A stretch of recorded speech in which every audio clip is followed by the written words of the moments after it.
Buenas noches, insomnes de la historia. Has llegado al rincón donde la oscuridad reconforta. El insomnio se convierte en ritual y la historia, la verdadera, la cruda, la incómoda, te arrulla como un secreto al oído. Las historias aburridas no son para todos. Pero si llegaste hasta aquí, quizás es porque no buscas ruido. Buscas el susurro de algo viejo, torpe, humano. Y eso es justo lo que tenemos para ofrecerte. ¿Desde dónde nos escuchas esta noche?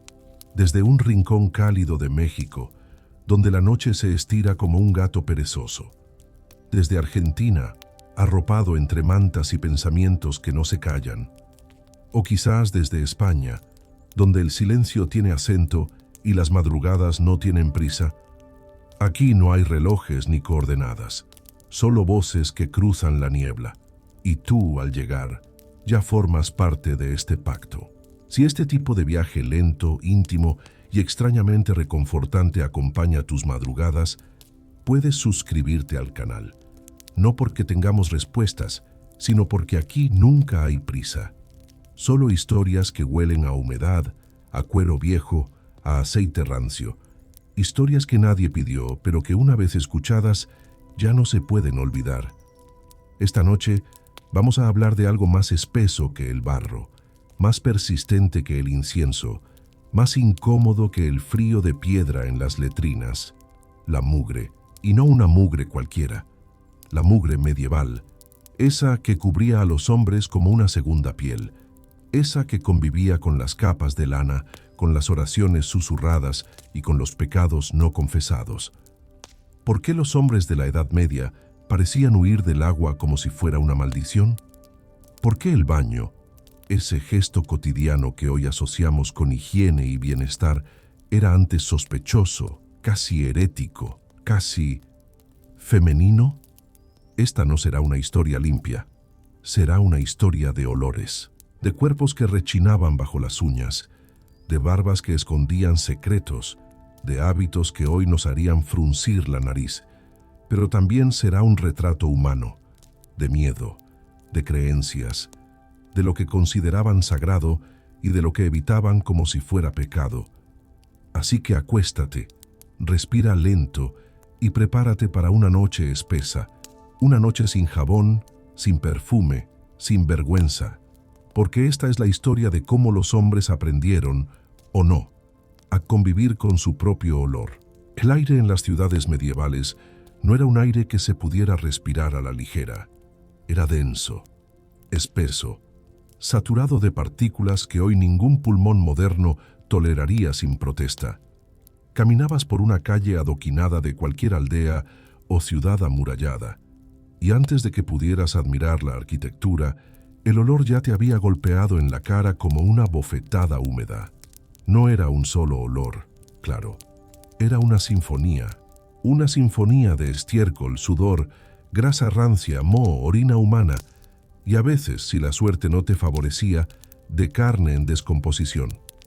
Los hombres, y con hombres nos referimos aquí a la mayoría de la población masculina de las ciudades y campos de Europa entre los siglos V y XV, no se bañaban, o al menos no lo hacían como lo entendemos hoy. La idea del baño diario, con agua limpia, jabón y esponja, les habría parecido no solo extraña, sino también peligrosa. Sí, peligrosa, porque en la Edad Media, el agua no era símbolo de limpieza, sino de amenaza. No es que no tuvieran acceso al agua. Había ríos, pozos, lluvias, nieve, pero el acto de sumergir el cuerpo en agua, sobre todo si estaba caliente, era visto con desconfianza. Se creía que el calor abría los poros y debilitaba el cuerpo, que al abrirse los poros, el alma podía escapar.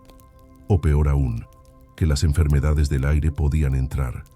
Bañarse era exponerse, era mostrarse vulnerable ante lo invisible. Y en una época donde lo invisible, el pecado, el diablo, los vapores malignos, tenía tanto poder como lo tangible, mejor era mantenerse cubierto, cerrado, blindado por la mugre. Los más afortunados usaban perfumes, hierbas secas entre las ropas, o pañuelos empapados en vinagre para enmascarar los aromas que emanaban del cuerpo. Pero el cuerpo no era visto como algo que debía oler bien. El cuerpo era un vehículo de penitencia, una carcasa imperfecta que cargaba un alma en constante riesgo. Por eso muchos hombres usaban la suciedad como escudo espiritual. No bañarse era, de algún modo, demostrar humildad, una forma de mortificación voluntaria, porque el placer del agua tibia, del jabón suave, del cuerpo limpio, era placer del mundo. Y el mundo, como ya sabían todos, era carne, y la carne era pecado. Los baños públicos existieron, sí, especialmente en las ciudades islámicas y en los primeros siglos de la cristiandad, pero con el tiempo fueron ganando mala fama. Se decía que eran nidos de enfermedades, de lujuria, de pecado carnal. Se creía que allí se gestaban no solo infecciones, sino también pensamientos impuros. La Iglesia, en su afán de controlar cuerpo y alma, miraba con recelo a estos espacios donde hombres se desnudaban, se tocaban, se relajaban. En muchos casos, los baños terminaron cerrados o convertidos en burdeles. Así, el acto de bañarse pasó de ser una práctica higiénica a una sospechosa indulgencia. En los monasterios, los monjes tenían horarios estrictos para todo: orar, comer, dormir, trabajar. Pero el baño era algo esporádico, excepcional. Muchos registros indican que se bañaban 1 o 2 veces al año, como acto ritual más que de limpieza. Se lavaban las manos antes de comer, los pies en ocasiones especiales, pero el cuerpo entero quedaba relegado a la espera de festividades importantes o de la muerte. Porque sí, a veces el cuerpo solo era lavado cuando estaba a punto de ser enterrado. En los castillos, los señores y caballeros disponían de cierto lujo. Podían encargar bañeras portátiles, traer agua calentada por los criados, añadir pétalos, aceites, leche, pero incluso ellos no hacían de esto una costumbre. Se bañaban cuando enfermaban, cuando volvían de la guerra, o cuando recibían visitas nobles. Y aún así preferían cambiar de ropa que lavarse el cuerpo. Se colocaban camisas limpias sobre la piel sucia, capas encima de capas, confiando en que los tejidos absorberían los olores. La ropa era su barrera, su perfume, su armadura. El olor corporal era, por tanto, parte del paisaje. No molestaba tanto porque todos lo compartían. El hedor del otro no era una ofensa, sino una compañía inevitable. Nadie esperaba frescura, ni limpieza, ni fragancias. Se convivía con los olores como se convivía con el frío, la escasez, el dolor de muelas o la peste. Eran parte de la condición humana. Nadie pensaba que bañarse fuera una solución a nada, y cuando llegaban las epidemias, como la peste negra, el miedo al agua aumentaba. Muchos creían que el baño debilitaba el cuerpo, haciéndolo más propenso al contagio. Se cubrían con ungüentos espesos, se sellaban con grasa, se encerraban en la suciedad como en un capullo. El agua era peligrosa, el jabón un lujo raro, el olor una constante. Claro que existieron excepciones. Algunos médicos, alquimistas y sabios intentaron promover la limpieza como prevención de enfermedades, pero sus voces eran pocas y muchas veces silenciadas. La medicina medieval estaba más enfocada en los humores, en las estrellas, en los pecados, que en los microbios. Y sin la noción de bacterias, sin el conocimiento del contagio como lo entendemos hoy, la higiene quedaba relegada a los márgenes del pensamiento. Así pasaban los días, los meses, los años. Cuerpos que nunca conocieron el jabón, axilas que jamás fueron rasuradas, cabellos que solo se trenzaban para ocultar la grasa, barbas que se perfumaban con orina de animales, creyendo que eso ahuyentaba a los malos espíritus, y pieles que crujían al tacto, curtidas por el tiempo, por el frío, por la misma mugre que se volvía parte de su ser. La Edad Media no fue un tiempo de limpieza, pero sí de resistencia. Resistencia al agua, al placer, al cuerpo. Y esa resistencia dejó huella. Una huella que hoy nos parece impensable, pero que fue durante siglos la norma. una norma impregnada en cada poro, en cada prenda, en cada aliento. Y así comenzamos este viaje, con un cuerpo sucio, con una mente temerosa, con una historia que huele. Pero el verdadero escándalo de la higiene medieval aún está por contarse. Al amanecer, cuando la bruma aún acariciaba los tejados puntiagudos de las aldeas, los hombres despertaban no con la expectativa de asearse, sino con la resignación de un nuevo día envuelto en la misma piel sucia. Las manos negras bajo las uñas, los pies curtidos como corteza, las axilas al abrigo de lana fermentada. Y todo eso era normal. Era el estado natural de las cosas. El agua, si llegaba a tocar el cuerpo, lo hacía en forma de lluvia inesperada o de penitencia.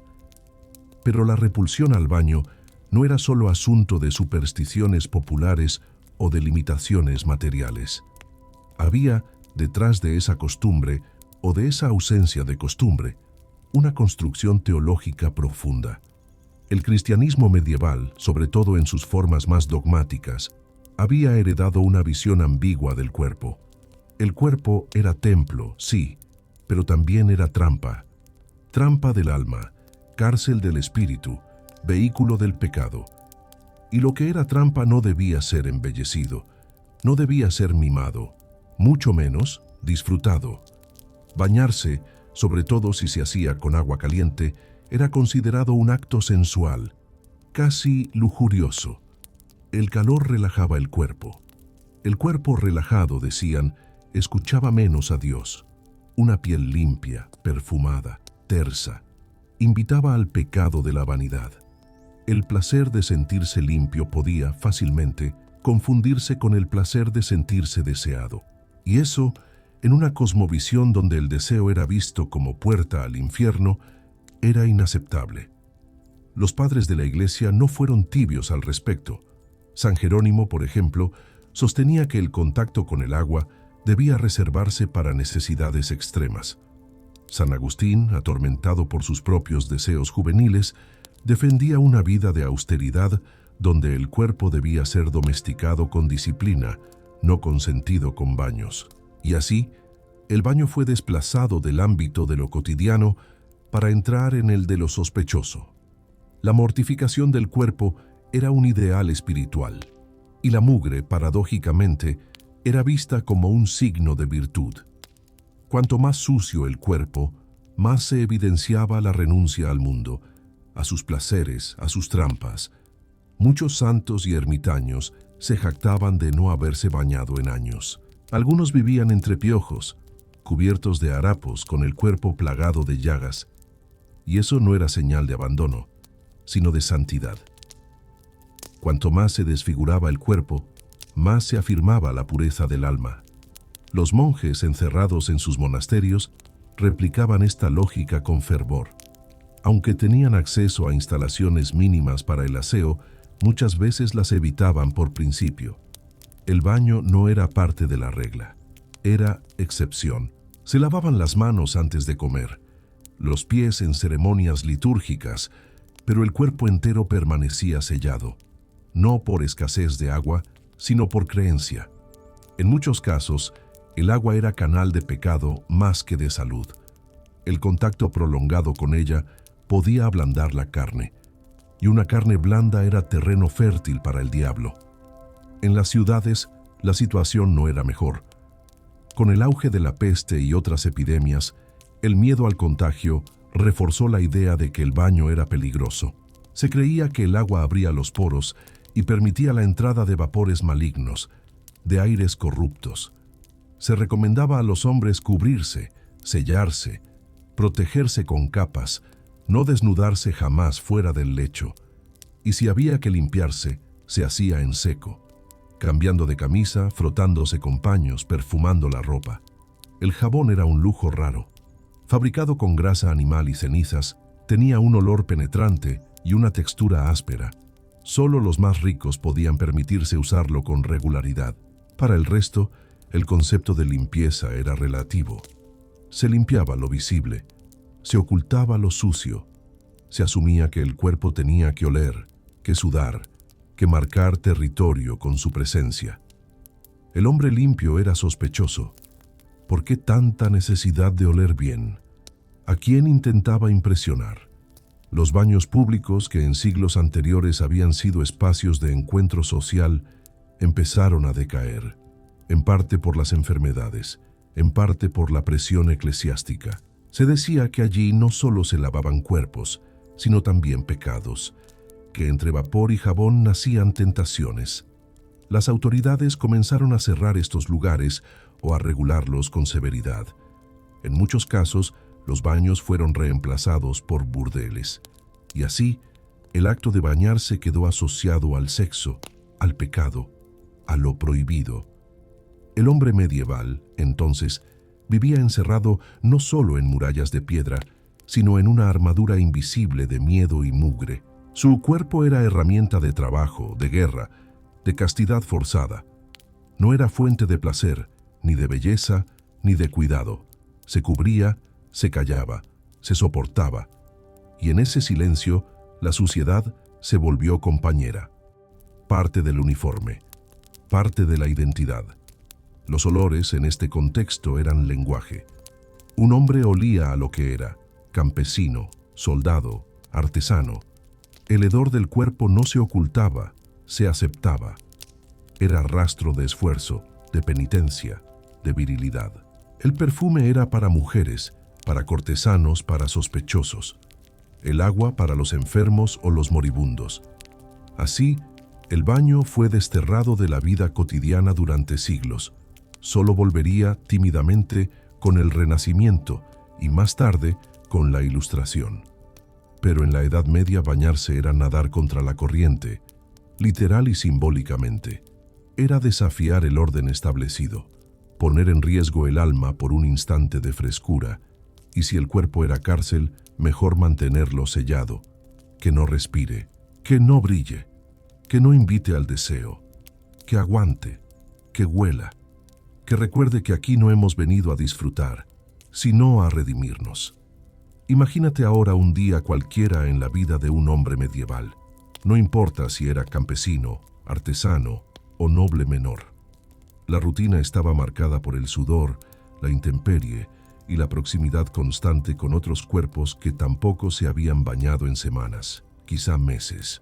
El día comenzaba con el crujido de la paja húmeda bajo el cuerpo, el aliento agrio del sueño pesado, el rechinar de articulaciones que no conocían el lujo de un colchón ni de una sábana limpia. Las ropas, que rara vez se quitaban del todo, estaban endurecidas por el uso continuo, el barro seco, el sebo que servía como protección contra el frío y los insectos.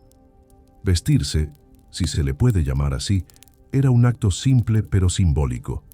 Las camisas interiores, muchas veces de lino, eran pocas, se llevaban días, semanas, hasta que el olor obligaba a cambiarlas o a girarlas del revés, como si eso borrara la suciedad. Encima, pantalones rústicos, túnicas, capas gruesas de lana, todo cerrado, ajustado, impregnado de lo que hoy llamaríamos humanidad pura, sudor, orina, grasa corporal. La ropa era más que una protección, era una segunda piel que recogía el cuerpo en su estado natural y lo ofrecía al mundo sin adornos. No existían desodorantes, tampoco papel higiénico, ni ropa interior tal como la conocemos. Se usaban trapos, cuando había. Las letrinas eran agujeros compartidos, abiertos al aire libre, a veces dentro de los muros de la ciudad, otras veces al borde de un río. El hedor era omnipresente, y como todos olían igual, el olfato se entrenaba no para rechazar, sino para sobrevivir. Los zapatos eran de cuero crudo, sin plantillas, sin diseño. Se mojaban, se endurecían, se pudrían. Los pies, albergues de hongos y heridas mal curadas, rara vez eran lavados. Cortar las uñas era un lujo. La mugre se acumulaba en las comisuras, en los talones agrietados. Pero eso no era objeto de vergüenza. Era parte del ser. En el campo, los hombres trabajaban con las manos en la tierra, entre animales, estiércol, humedad. El barro se adhería a la piel como una armadura, y cuando llovía, No se corría a refugiarse, se seguía, porque el cuerpo ya estaba acostumbrado a mojarse y secarse 1000 veces, pero nunca a limpiarse. En las ciudades el panorama no era mejor. Las calles eran vertederos. Se tiraban los desechos por la ventana con un simple grito de advertencia. El suelo estaba cubierto de capas de porquería petrificada. Ratas, perros, gallinas compartían el espacio con los humanos. El concepto de higiene urbana era inexistente. No había cloacas. El agua potable era rara, muchas veces contaminada. Y bañarse en un río era más una sentencia que una solución. Los gremios artesanos, los talleres, los mercados, todos estaban impregnados de olores fuertes, cuero curtiéndose, pescado podrido, hierro caliente, grasa animal. Los hombres, después de una jornada de trabajo, volvían a casa con el cuerpo saturado de sustancias que solo el tiempo podía secar. El baño no era opción. La cena, si la había, era más urgente. Una sopa tibia, pan duro, un poco de cerveza aguada, y luego a la cama, al jergón húmedo, al rincón donde el descanso era más deseo que realidad. En invierno, el frío hacía del agua un enemigo aún mayor. Nadie se desnudaba si no era absolutamente necesario.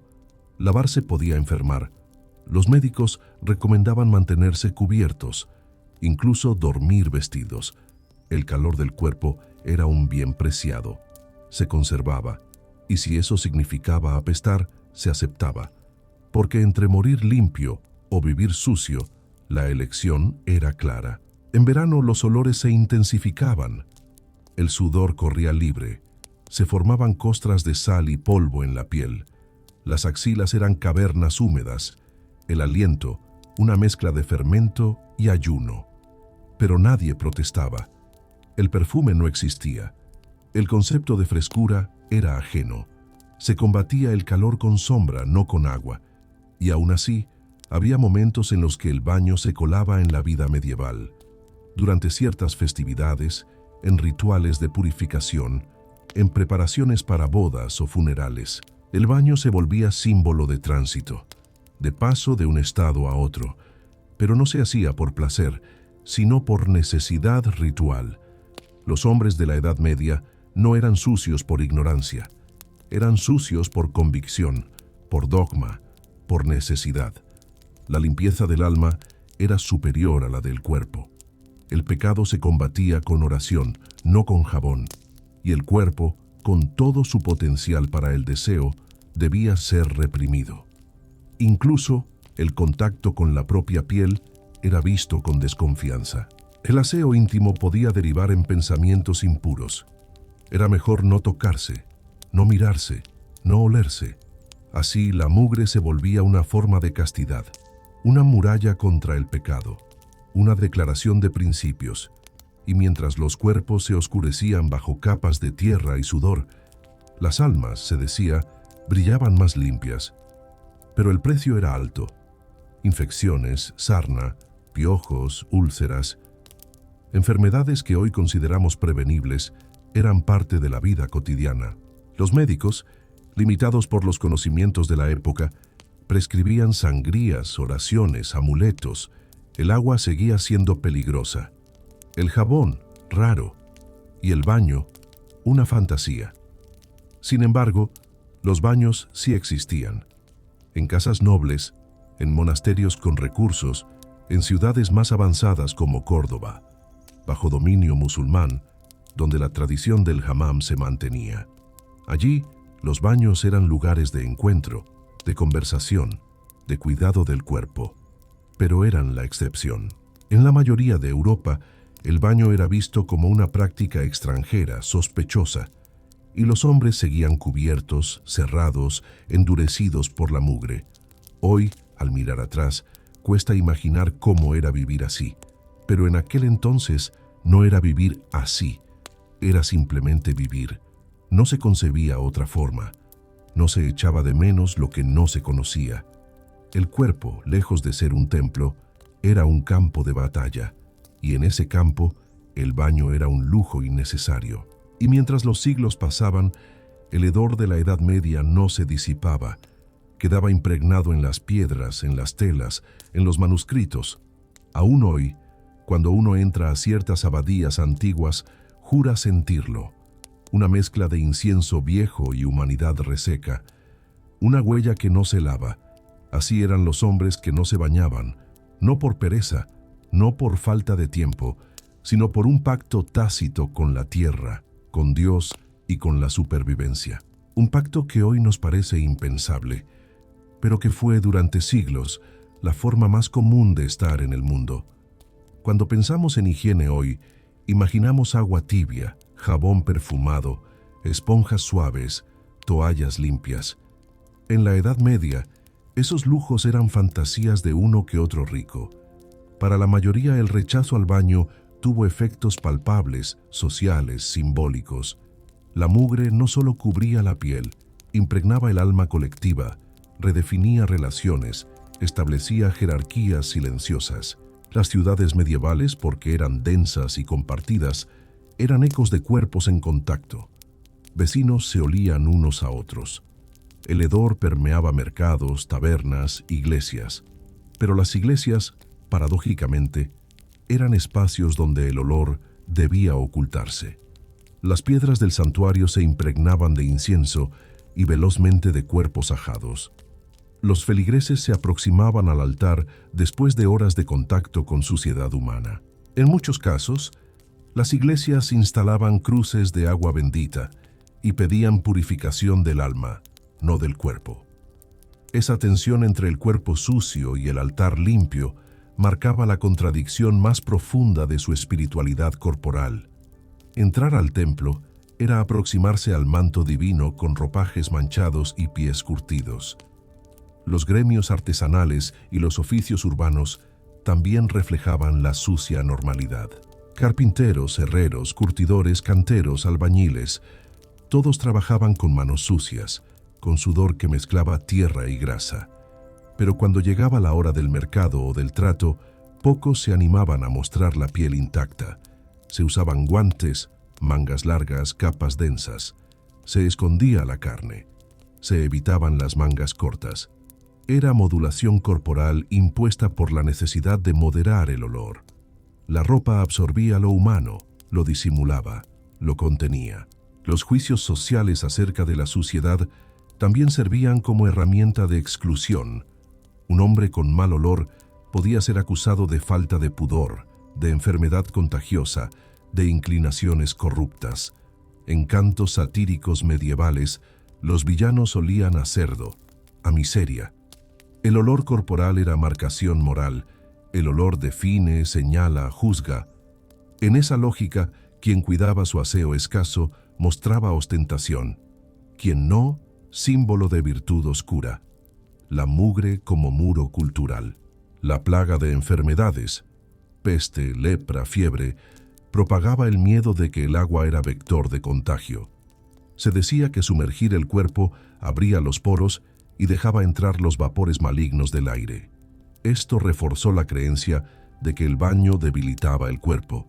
Mejor era permanecer sellado en la piel habitual. Se confiaba más en ungüentos densos, aceites aromáticos, perfumes de clavo o mirra, pañuelos empapados en vinagre que en agua pura. El perfume fuerte no pretendía eliminar el odor, sino enmascararlo. Un velo olfativo más que una limpieza. Las enfermedades sexuales y cutáneas proliferaban. Las feridas purulentas eran comunes. Los gusanos, las úlceras, los sarpullidos crecían sin remedio. Las curanderas aplicaban ungüentos de salmuera, hierbas ásperas, mezclas amargas. Pero la falta de lavado hacía que muchas infecciones evolucionaran a gangrena o ulceración crónica. Un hombre podía perder dedos, incluso extremidades en casos extremos. Sí, la mugre medieval era causa de sufrimiento real, no metáfora. Los hospitales medievales, que eran instituciones escasas y rudimentares, no estaban pensados para curar la suciedad. Recibían heridos de guerra, leprosos, enfermos moribundos. Supuestamente, limpiaban heridas con agua destilada, vinagre o suero, pero eso no implicaba baño corporal general. El cuerpo completo era un riesgo. Las camas estaban infestadas con paja sucia. Los enfermos quedaban inmersos en su propio fango. Algunos hospitales disponían de salas de ablución para pies, no para el cuerpo entero. La dignidad del enfermo raramente incluía un baño. En las cortes reales, los reyes y nobles sí podían permitirse baños más frecuentes. Habían cámaras de baño con mosaicos, bañeras móviles, agua caliente llevada por esclavos. Pero esos baños eran ceremoniales, no eran rutina. Luego de un baño real, el monarca vestía ropajes perfumados y salía en desfile. Se convertía en espectáculo de limpieza. Pero esas ocasiones eran raras. Y mientras el rey respiraba perfume, el pueblo seguía con su piel encallecida, con su traje de suciedad. El contraste entre la nobleza y el pueblo también acentuaba la valoración social del olor. En fiestas cortesanas, entre música y delirios de opulencia, los nobles evitaban zonas concurridas. Había alfombras colocadas estratégicamente, cortinas densas, aromas fuertes de flores exóticas. Las salas de banquetes eran perfumadas profusamente. Los invitados se limpiaban las manos con paños perfumados, pero un sirviente sudoroso detrás de un trono rompía la ilusión. La suciedad del servidor contrastaba con la limpieza del rey. El olor era marcador jerárquico. El rechazo al baño también influyó en la estética masculina. Se cultivaban barbas largas, cabellos largos para cubrir la suciedad, peinados elaborados para disimular el oleaje graso. Las fragancias corporales evolucionaron como sustitutos de limpieza.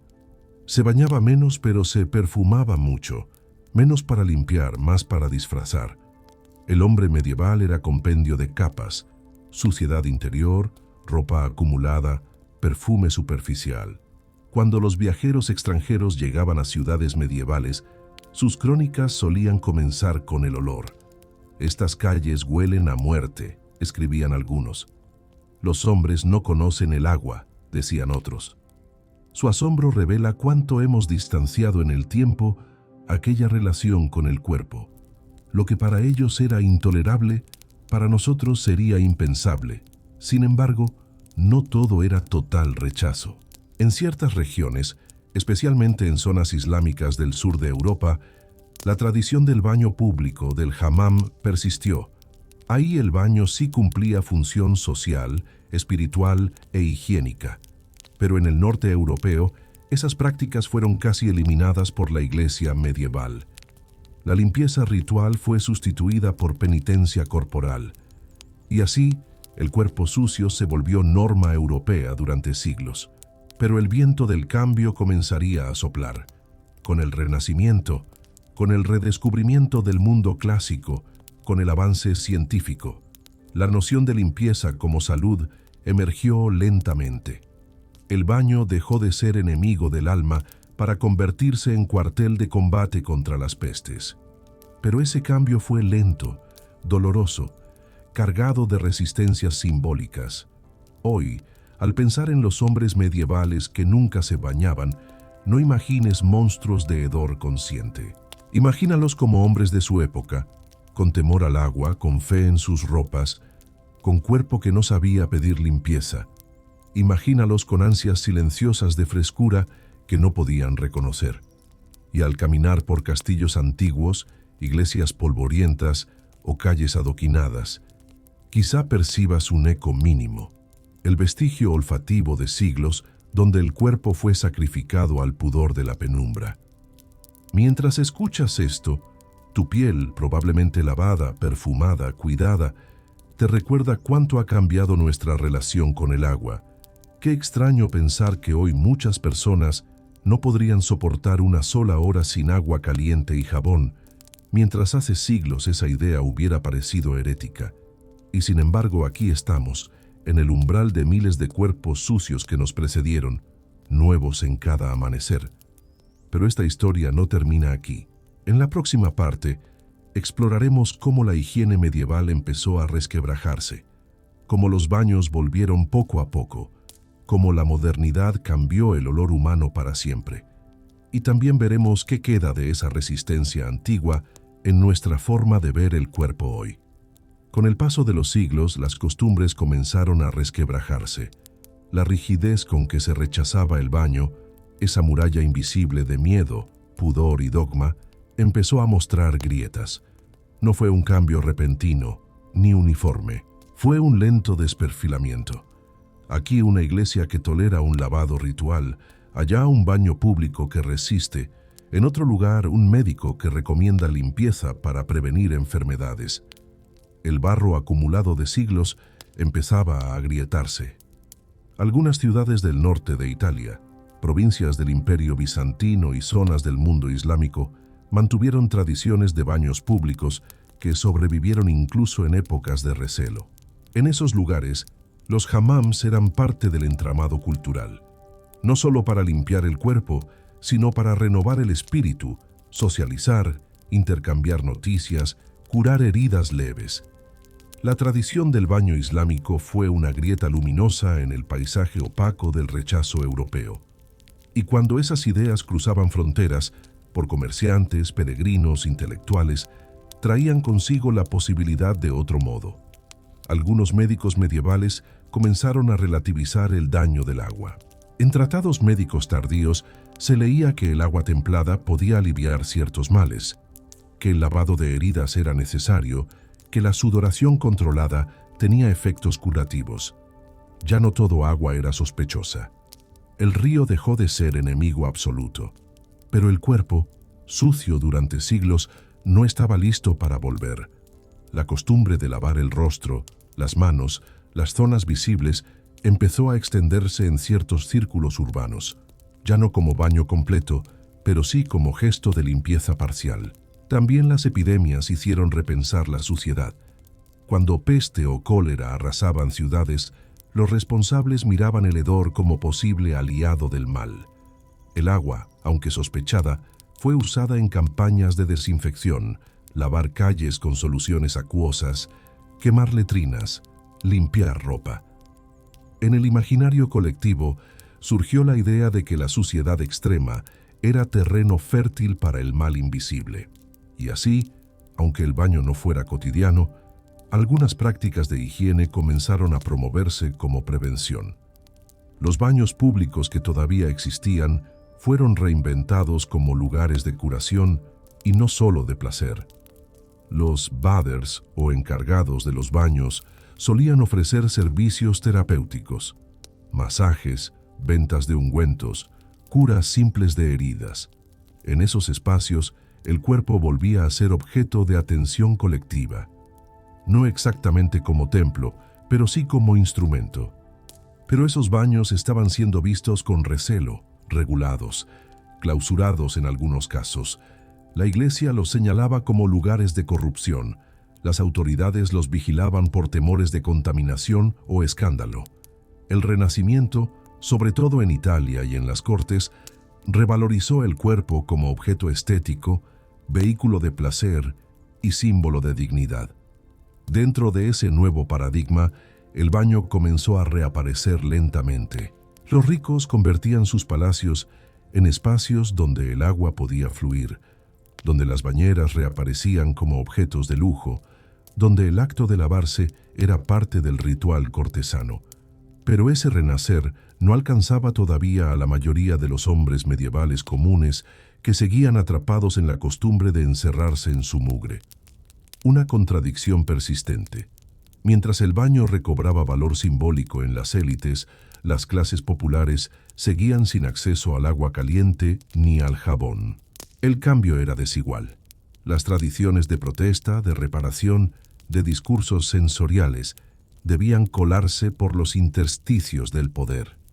Y lo hicieron, con viajes, impresos, con médicos viajeros, con guías sanitarios. Poco a poco empezaron a aparecer textos que decían: lava al menos tus manos, lava tus pies, no dejes que el cuerpo agonice en la suciedad. Pero la memoria medieval persistía. Lo habitual era no bañarse. Lo habitual era soportar el cuerpo sucio. Lo habitual era resignarse a que el agua fuera privilegio, no derecho. Ese viejo pacto oscuro no se disolvía de un día para otro, persistía en la incredulidad, en las advertencias morales, en el miedo al cuerpo abierto, al cuerpo vulnerable. Y así, en esta parte de la historia se vislumbra el umbral. Ya no estamos en la Edad Media plena, pero tampoco en la era moderna. Caminamos en la penumbra de la transición. El acto de bañarse volvería. Pero el eco de la resistencia antigua seguiría latente, curioso, desafiante. Y en ese eco habita el olor del pasado, dispuesto a invocar el cuerpo que merece ser escuchado. El agua empezó a colarse en la vida doméstica de modo gradual, como una sospecha, como un rumor. No fue un retorno triunfal al baño, sino una serie de pequeñas rupturas en el muro secular del rechazo. Casas que podían permitírselo, palacios, residencias de burgueses emergentes, comenzaron a tener recipientes dedicados al aseo, tinajas de cerámica, pequeñas bañeras móviles de madera, cántaros y jarras de agua caliente.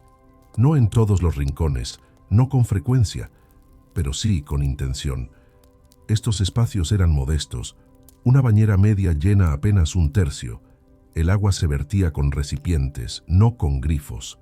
El calor del agua se obtenía con hornos o calderas rudimentarias.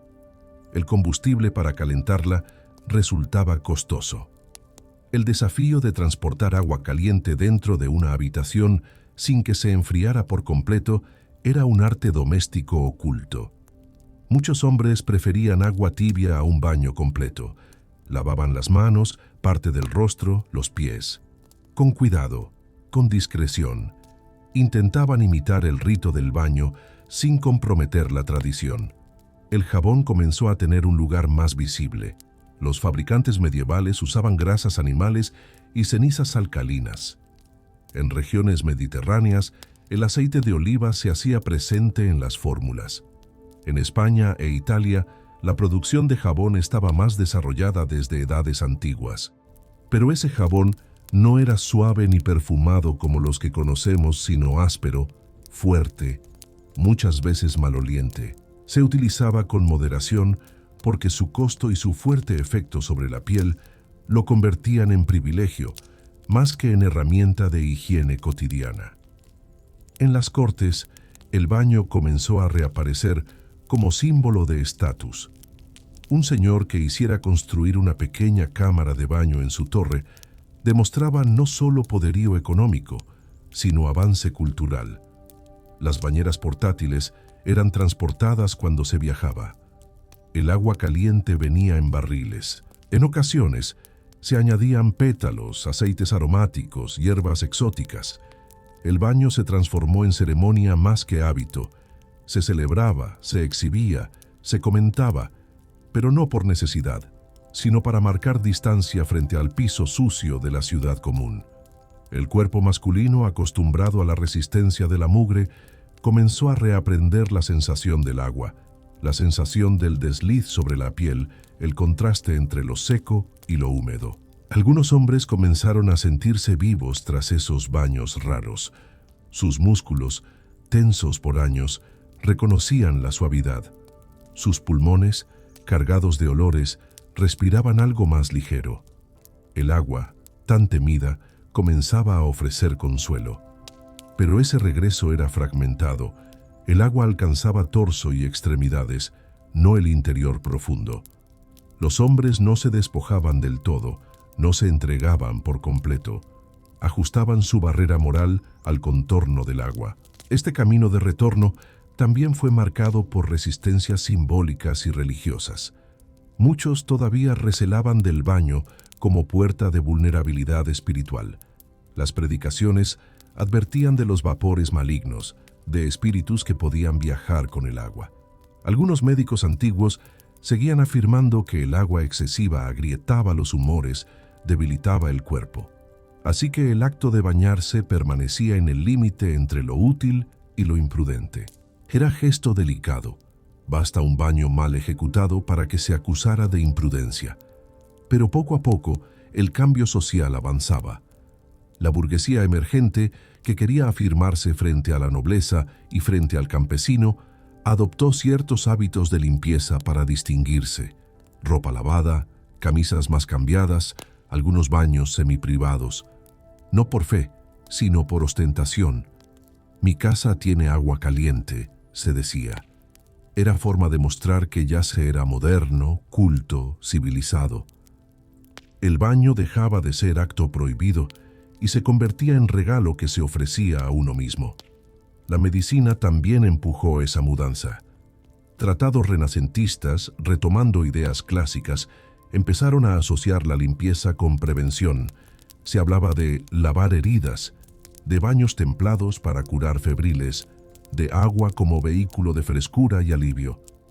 Algunas plagas empujaron la hipótesis de que la suciedad acumulada era caldo de infecciones. Aunque sin conocimiento bacteriológico, se intuía que estar extremadamente sucio era riesgo.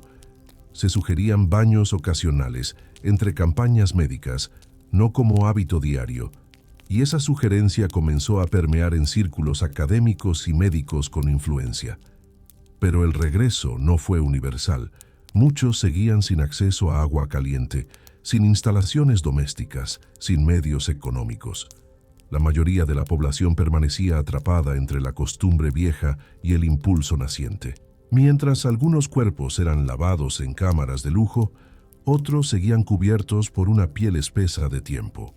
El cambio fue desigual, fragmentado, lleno de contradicciones. Al final de esta etapa, el cuerpo humano comenzó a recordar el agua. No todo era rechazo. Hubo destellos, manos que se lavaban con esponja, pies que se sumergían en cuencos, rostros que veían la limpieza como placer. El baño volvía, tímido pero persistente. El hombre medieval redescubría su piel, y el agua, esa enemiga sagrada, comenzaba a seducir de nuevo. Entre las sombras del Renacimiento temprano, mientras las ciudades europeas crecían y el comercio transcontinental traía especias, telas finas y conocimientos nuevos, el cuerpo masculino comenzó a transformarse de símbolo de resistencia olfativa a objeto de aspiración. No fue una mutación repentina, fue un hilo que se fue tensando lentamente, hasta que el olor dejó de ser un escudo y empezó a ser un obstáculo. Para muchos hombres, cepillar la piel, cambiarse de camisa, perfumar las ropas se convirtieron en gestos de sofisticación. No pocos comenzaron a dudar de su propia suciedad. ¿Acaso huelo mal?, se preguntaban casualmente frente al espejo de bolsillo. La higiene empezó a generar tensión. Quien se lavaba se distinguía como alguien moderno. Quien permanecía sucio se mantuvo en la categoría del común, del rústico, del heredero del pasado. El pudor cambió su rostro. Ya no era solo evitar que el cuerpo se mostrara, era evitar que el cuerpo oliera, vibrara con su propia humedad, se recordara en su propia presencia. La ropa empezó a jugar un papel más activo, camisas interiores más frecuentes, cambios de tela más constantes, paños de lino perfumados colocados sobre la piel, velos ligeros entre el cuerpo y el mundo. La idea de hedor honorable comenzó a perder fuerza. Lo que en antaño sería tolerado ahora era señal de atraso. La masculinidad se comienza a redefinir bajo esos nuevos criterios. Un hombre que huela desagradable pierde honor social. Los olores fuertes dejan de ser atributo de virilidad y pasan a ser señal de descuido, de barbarie, de imperfección. Algunos textos morales comienzan a condenar la vileza de la suciedad, proponiendo que el cuerpo limpio es reflejo del alma recta. Y quienes no podían aspirar al baño constante, cuidaban su ropa con esmero, perfumaban los cuellos, usaban pañuelos que se cambiaban con frecuencia, se lavaban las manos delante de los demás para exhibir que al menos algo en ellos era limpio. La higiene empieza a tener dimensión política. En las cortes, los nobles que mantenían baño perseguían prestigio. En ciudades que se modernizan, los ciudadanos con más recursos construían baños públicos privados, mercantiles, donde invitaban al hombre culto a refrescarse sin vergüenza. Allí, el acto de bañarse ya no era sospechoso, sino signo de pertenencia al orden civilizado. La limpieza corporal se convirtió en símbolo de progreso. Quien no podía bañarse era relegado al espacio de lo antiguo, lo provincial, lo inculto. Pero la transición no dejó de tener fisuras. Muchos hombres aún veían con recelo el agua tibia que se desliza sobre la piel. Que el baño era buen gesto, pero también peligrosa exposición. Que las enfermedades podían colarse por los poros abiertos. Que mucho baño podía debilitar los humores, enfriar el cuerpo, rendir el espíritu. En los médicos tradicionales persistían recomendaciones contra el baño frecuente. Agua tibia solo cuando el cuerpo lo pida.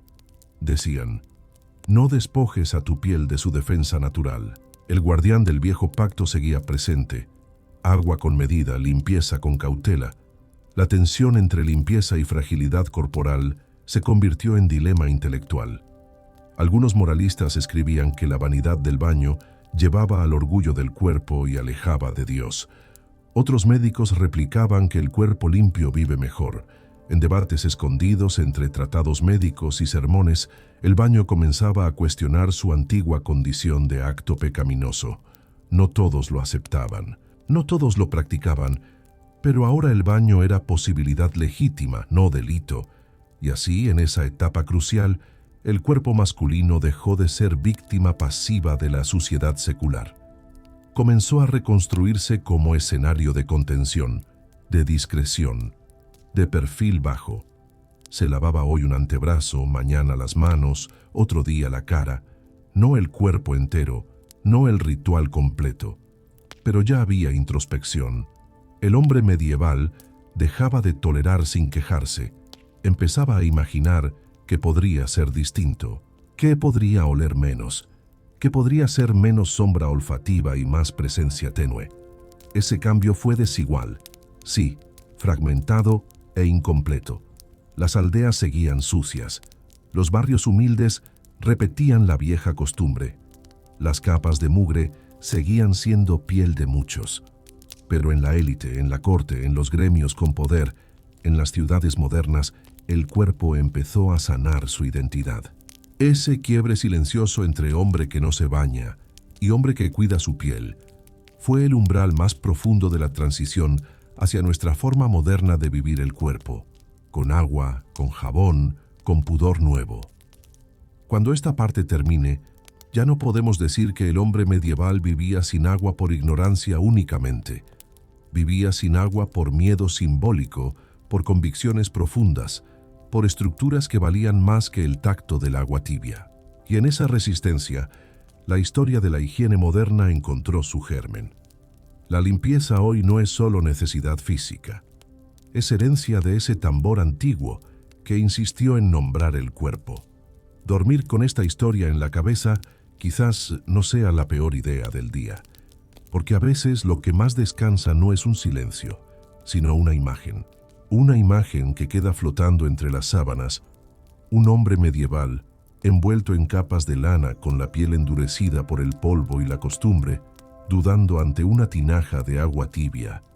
No sabe si mojarse, no sabe si entregarse a ese gesto simple que hoy hacemos sin pensar. Tiene miedo, no al agua, sino a lo que el agua pueda decirle sobre sí mismo. Y tú, que has llegado hasta aquí, quizás también sientas algo parecido. No a la mugre, no al jabón, sino a las capas invisibles que hemos heredado. Capas de ideas, de miedos, de tradiciones que a veces siguen gobernando nuestros cuerpos sin que lo sepamos. Capas que no se quitan con agua, pero que el relato puede empezar a aflojar. En cada esquina de la historia hay un cuerpo que esperó demasiado para cambiar, que se aferró a su sombra, que abrazó su hedor como escudo, que creyó que vivir así era lo natural. Y quizás eso nos dice más sobre nosotros de lo que queremos admitir. La Edad Media no era solo oscuridad, era una forma distinta de mirar la luz, una forma que a veces prefería no mirar. Y tal vez por eso, el baño, ese acto simple, físico, efímero, se convirtió en umbral. Quien se atrevía a cruzarlo comenzaba a ver el mundo de otra manera. Hoy nos bañamos casi sin pensar, pero si detenemos el gesto, si lo ritualizamos aunque sea por un segundo, podemos sentir algo que ellos también sintieron, el asombro, el miedo, el alivio, la sospecha de que el agua no solo limpia la piel, también limpia el tiempo, y si aún no has dormido, no pasa nada. Aquí siempre habrá otra historia esperándote, más lenta, más húmeda, más nuestra.